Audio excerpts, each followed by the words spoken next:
अस्सलाम वालेकुम नाज़रीन, वेलकम टू टेलीफार्मेसी हेल्थ चैनल। जैसे कि आपको मालूम है कि टेलीफार्मेसी हेल्थ चैनल पे वीकली हम कोई ना कोई मेडिसिन या हेल्थ से रिलेटेड किसी टॉपिक को डिस्कस करते हैं या उसके बारे में इंफॉर्मेशन देते हैं। आज जिस टॉपिक को हम डिस्कस करेंगे वो एक बहुत ही कॉमन कंडीशन है और अमूमन ख़वातीन में देखने में आती है। जी हाँ, हम आज जिस टॉपिक पे बात कर रहे हैं उसको हम असाबी तनाव या असाबी दर्द की जो शिकायत है उसके बारे में बात कर रहे हैं। मेडिकल टर्म्स में अगर हम देखें तो हम इसको फिब्रोमाइल्जिया कहते हैं और ये एक बहुत ही कॉमन शिकायत है जो अक्सर हमें ख़वातीन में जो है मर्दों की निस्बत ज़्यादा देखने में नज़र आती है। अमूमन जब ख़वातीन मिडिल एज में आ जाती हैं 40 प्लस या 45 प्लस होती हैं और उनकी जो है ख़वातीन होने की हैसियत से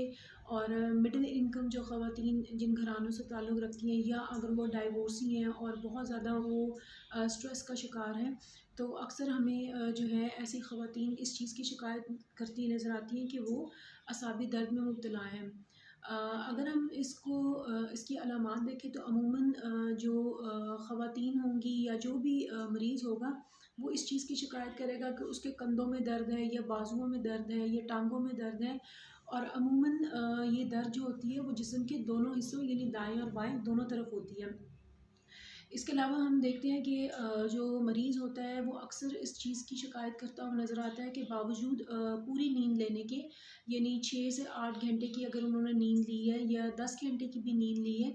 तो सो के उठने के बावजूद जो है वो अपने आप को फ्रेश फ़ील नहीं करते।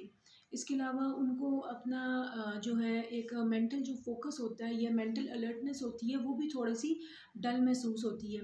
अक्सर ऐसे लोग आपको डल मूड में नज़र आएँगे, बहुत ज़्यादा आपको जोशो-खरोश से मिलते हुए या किसी भी काम के अंदर जो है वो जो एक जोश होता है, वो उनमें आपको नज़र नहीं आएगा। ये अलामात जो है अमूमन ख़वातीन में मर्दों की निस्बत ज़्यादा पाई जाती हैं जैसा कि हमने प्रोग्राम के शुरू में कहा है। इस कंडीशन को हम मेडिकल टर्म्स में फिब्रोमाइल्जिया कहते हैं। अगर हम क्लिनिकली इसको देखें कि हम कोई लैब टेस्ट करवाना चाहें इस कंडीशन के मुतालिक तो इसके लिए कोई टेस्ट या लैब टेस्ट आपको नहीं मिलेंगे। इस कंडीशन को हम जो है वो क्लिनिकली ही जो आपका मॉलेज है वो डायग्नोज़ करता है। अमूमन अगर आपको 3 माह से ज़्यादा हो चुके हैं इस दर्द में मुब्तला होते हैं यानी जिस्म के दोनों हिस्सों में दाएँ और बाएँ तरफ कंधों में या बाजुओं में या टाँगों में, तो इसको हम फिब्रोमाइल्जिया जो है वो रिगार्ड करेंगे। ऐसी सूरत में अमूमन जो है चूँकि अद्वियात से ज़्यादा फ़िज़िकल थेरेपी जो है वो दी जाती है। इसमें एक ख़ास किस्म की थेरेपी होती है जिसको हम कॉग्निटिव बिहेवियरल थेरेपी दी जाती है, जिसमें कि पेशेंट को जो है उनको ज़हनी तौर पे जो है उनकी काउंसलिंग की जाती है और उनको ऐसी स्ट्रेटजीज़ बताई जाती हैं कि वो पेन को या दर्द को जो है वो बहुत ज़्यादा महसूस ना करें। बेसिकली इस दर्द में आपको फ़िज़िकली तो कोई इंजरी नज़र नहीं आती जिसकी मरीज़ शिकायत करे।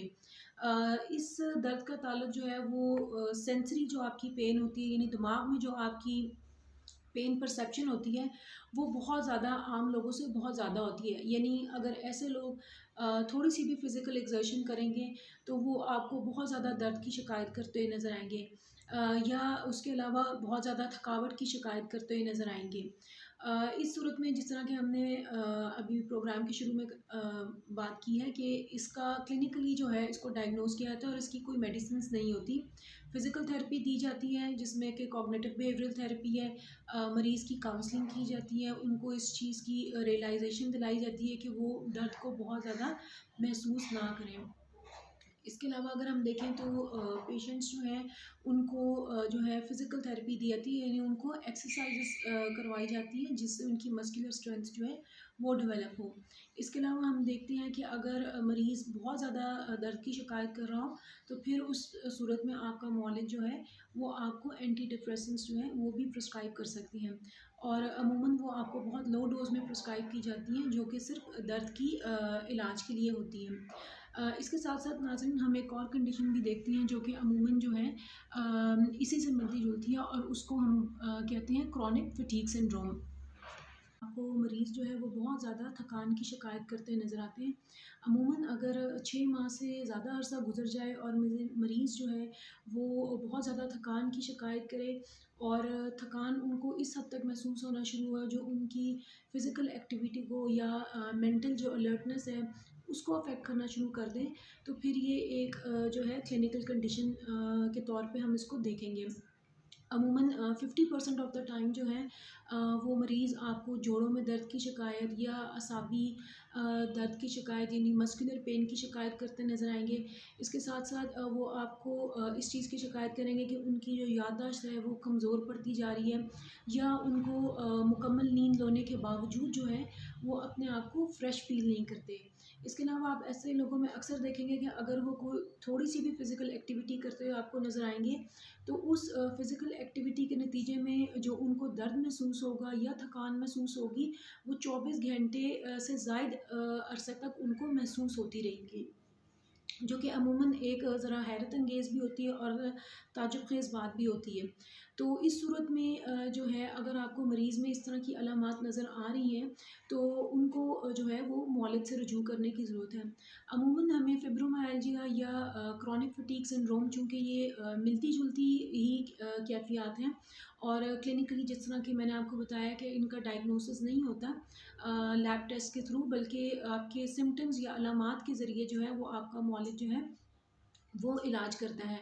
और इसमें बेसिकली फ़िज़िकल थेरेपी या आपको कुछ मखसूस एक्सरसाइज़ेस करवाई जाती हैं और उमूमन उन एक्सरसाइज़ेस के दौरानिए का ख़्याल रखा जाता है कि मरीज़ जो है वो बहुत ज़्यादा थकान महसूस ना करे। ये जो असाबी दर्द अक्सर आपको शिकायत करते नज़र आएँगे उन मरीज़ों में होगी जो जोड़ों के दर्द में मुब्तला हों, जिसको कि हम रूमेटाइड आर्थराइटिस कहते हैं, या अगर वो रीढ़ की हड्डी की सोजिश का शिकार है या दर्द का शिकार है, या जो हमारे बड़े जोड़ होते हैं यानी हिप्स वगैरह की जो जोड़ है पेल्विक रीजन जिसको हम बोलते हैं, अगर उन जोड़ों की दर्द की शिकायत में मुब्तला हैं या मैदे की जिन लोगों की सोजिश होती है जिसको हम इन्फ्लेमेटरी बोवल डिज़ीज़ कहते हैं, तो उस सूरत में आपको ये दर्द की शिकायत अमूमन ऐसे लोगों में नज़र आएगी। और जैसा कि हमने कहा है कि इस दर्द की चूँकि कोई फ़िज़िकल आपको इंजरी नज़र नहीं आ रही होती, तो अमूमन जो है वो लोग इसको सीरियस नहीं लेते। या मरीज़ जो है वो बाकायदा दर्द महसूस कर रहा होता है, लेकिन बाज़ दफ़ा मौलिद जो है वो इसको जो है नज़रअंदाज करते हैं कि मरीज़ जो है वो सिर्फ़ दिमागी तौर पे इस दर्द को महसूस करें लेकिन फ़िज़िकली वो दर्द नहीं है। जबकि अगर हम मरीज़ के एंगल से देखें तो वो वाक़तन इतनी ही दर्द महसूस कर रहे होते हैं कि जो उनकी फ़िज़िकल एक्टिविटी को जो है या मेंटल अलर्टनेस जो है उसको अफ़ेक्ट कर रही होती है। इस सूरत में मौलिज जो है उनको ख़ुसूसी तौर पे इस चीज़ को अपने ज़हन में मद्देनज़र रखना होगा कि चूँकि ये दर्द जो है फ़िज़िकल नहीं होती, इसका ताल्लुक़ हमारे जैसे कि हमने पहले बयान किया दिमाग की जो आपकी पेन परसेप्शन वाली न्यूरॉन्स होती हैं वो बहुत ज़्यादा सेंसिटिव होती हैं। यानी कि आप ज़रा सा भी काम करेंगे या कोई फ़िज़िकल एक्टिविटी करते हैं तो उस सूरत में आपको दर्द या थकान जो है अमूमन आम लोगों से बहुत ज़्यादा महसूस होती है। और इन इन कैफ़ियत में अगर आपको मरीज़ नज़र आए तो उनको एक्सरसाइज़ेस जो हैं उनको सजेस्ट की जाती हैं जिससे कि उनकी मस्कुलर स्ट्रेंथ जो है वो डेवलप हो। और अमूमन ये प्रोसेस जो है कुछ अरसे पे 6 माह या 8 माह या 9 माह तक मुहीत होता है, जिसमें मरीज़ को जो है ग्रेजुअली फ़िज़िकल थेरेपी करवाई जाती है और एक्सरसाइज़ेस करवाई जाती हैं, जिससे कि आहिस्ता-आहिस्ता जो है उनकी मस्कुलर स्ट्रेंथ बिल्ड होती है और जो उनकी असाबी दर्द की शिकायत होती है वो उसमें बतदरीज कमी महसूस होती है। उम्मीद है आज का प्रोग्राम आपको जो है वो इंफॉर्मेटिव लगा होगा और ख़ुसूसन जब आप प्रोग्राम को देखें तो अपने इर्द-गिर्द रिश्तेदारों में या ख़वातीन अगर आपको इस दर्द की शिकायत करते नज़र आएँ तो उनकी दर्द को जो है बाकायदा उसका उनको फ़िज़िकल थेरेपी जो है वो सजेस्ट करें। आज के लिए इतना ही। उम्मीद है आपको प्रोग्राम पसंद आया होगा। हम नेक्स्ट वीक एक और एपिसोड के साथ हाज़िर होंगे। शुक्रिया।